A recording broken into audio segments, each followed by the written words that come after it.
Saudara-saudara yang dikasihi Tuhan, kalau kita dalam hidup ini mengalami sebuah perkara yang teramat sulit, ketika persoalan yang satu belum selesai lalu kemudian datang persoalan yang lain, bahkan musibah yang tidak kita harapkan terjadi dalam hidup kita, banyak orang akan menganggap kita sebagai seorang yang malang. Jangan-jangan mereka menganggap kita sebagai seorang yang jahat yang sedang mendapat ganjaran dari Yang Maha Kuasa. Ketika banyak orang mengalami hal seperti ini, tidak sedikit di antara mereka tidak tahan memikul beban sosial yang ditimpakan kepadanya. Mereka menjadi ciut, takut, gentar, bahkan tidak sedikit yang tenggelam dalam kegelapan jiwa mereka. Tapi tidak halnya dengan Rasul Paulus. Paulus mengalami pengadilan yang melelahkan, berangkat dari tuduhan sederhana, tetapi berakibat fatal bagi dirinya. Ia dituduh membawa seorang asing masuk ke dalam bagian bait Allah orang-orang Yahudi, bagian yang tidak boleh dimasuki oleh seorang asing. Pengadilan demi pengadilan harus dijalaninya, mulai dari pengadilan agama maupun pengadilan sekuler, untuk sebuah tuduhan yang sebenarnya tidak mendasar. Sehingga orang banyak berkata, orang ini tidak melakukan sesuatu yang setimpal dengan hukuman mati atau hukuman penjara. Bahkan Agripa berkata kepada Festus, orang itu seharusnya sudah dapat dibebaskan sekiranya ia tidak naik banding kepada Kaisar. Dan dalam perjalanannya untuk naik banding kepada Kaisar di Roma, kapal yang ditumpangi oleh Rasul Paulus terombang-ambing di lautan lepas selama 14 hari. Ketika orang banyak mengalami ketakutan, ketidakberdayaan, kelaparan, Paulus justru hadir memberi kekuatan dan ketenangan bagi 276 jiwa penumpang kapal yang mengalami ketakutan. Ketika mereka terdampar di Pulau Malta, mereka disambut dengan ramah oleh penduduk di sana, di mana semua penumpang berkumpul mengitari api untuk menghangatkan tubuh mereka. Tiba-tiba seekor ular keluar dari ranting, memagut dan berpaut pada tangan Paulus.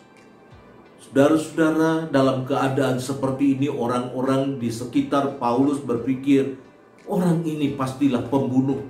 Sebab meskipun ia luput dari dewa laut, ia tidak dibiarkan hidup oleh dewa keadilan. Saudara-saudara, Paulus tidak takut dan gentar oleh ular yang memangutnya, apalagi kata-kata yang begitu tajam yang mengatakan ia sedang diadili oleh dewa keadilan, sebagaimana dikatakan dalam Kisah 28 ayat yang keempat. Paulus yakin Tuhan bersamanya. Tidak ada satu peristiwa yang terjadi dalam kehidupannya yang Tuhan tidak berencana di dalamnya.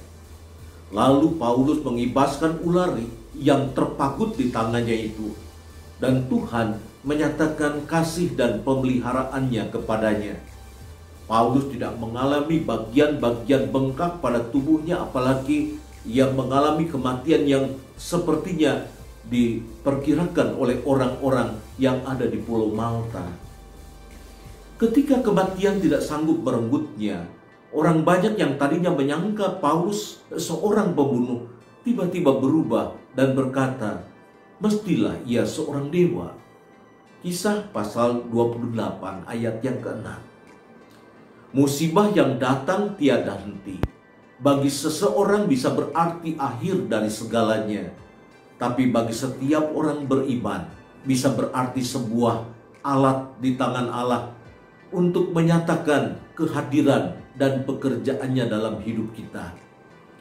Musibah yang dialami adalah rencana Tuhan memperkenalkan kuasa dan pemeliharaannya, bukan saja kepada Paulus, tetapi juga kepada 267 penumpang kapal. Mulai dari penumpang biasa sampai begitu banyak narapidana yang ada di dalam kapal bersama-sama dengan Paulus.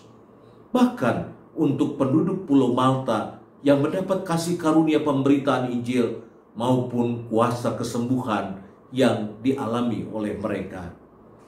Kalau kita menghadapi musibah, jangan biarkan hati kita ciut, tapi pandanglah Allah.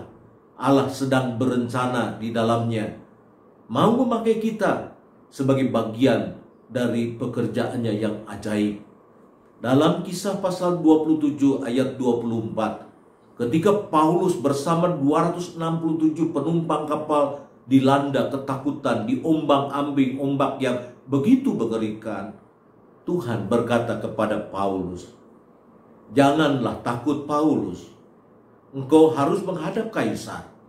Dan sesungguhnya oleh kasih karunia Allah, maka semua orang yang berada bersama-sama dengan engkau di kapal ini akan selamat oleh karena engkau." Janji pemeliharaan Allah dinyatakan di dalam perjalanan kehidupan Paulus dan menjadi janji bagi kita semua. Jangan takut, berjalan bersama dengan Allah tidak akan pernah mengecewakan. Tuhan memberkati kita.